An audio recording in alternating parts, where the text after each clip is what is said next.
Just talk about how you think the first year of MIAA bowling went. I thought it was very neat and very special for us to have the conference play last year. Of course, with any first year play, there's always some growing pains, but the way we have the conference set and the format that we've utilized is very efficient for what we want to try to do.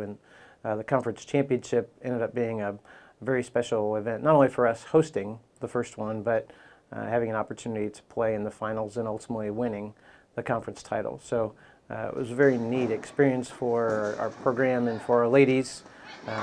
Thankfully, ending on a nice note with the conference title ends up putting a neat finish on our postseason aspirations as well. They play tournaments every weekend because that's the structure of bowling. But how was the MIAA tournament different, and how did they adjust to that?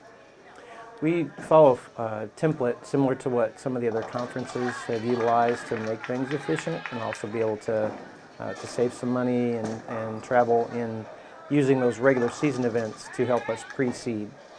And that gives us an opportunity to not only help make sure that our strength of schedule is solid within our group, but seeing all the other teams around the country and being able to become experienced for all of our schools.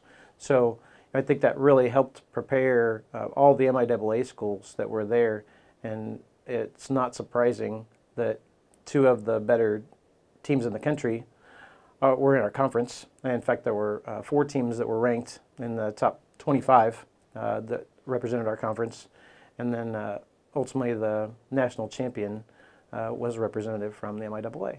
So do you feel like now the MIAA can say this is a conference that is going to be in the national rankings, going to be in contention every year? I do, and as we see the initial polls for the start of this year as well, I think that's reflective of the strength of the conference.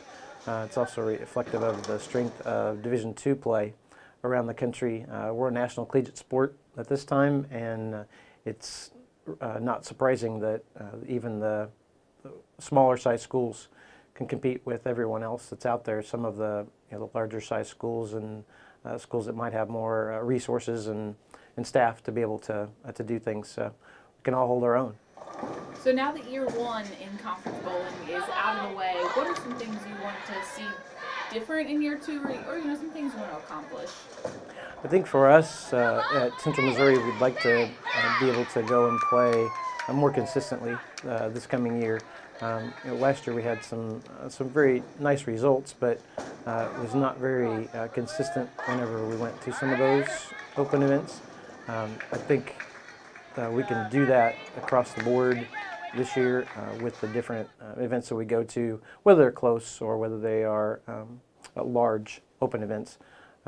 What I think I'd like to see most from my program is growth from our returning players, and then having them share that with the new individuals. Just talk about some of your players specifically and what you're expecting out of them. A very diverse group this year, and we'll have a lot of opportunities to challenge some of the individuals that were competing for us last year.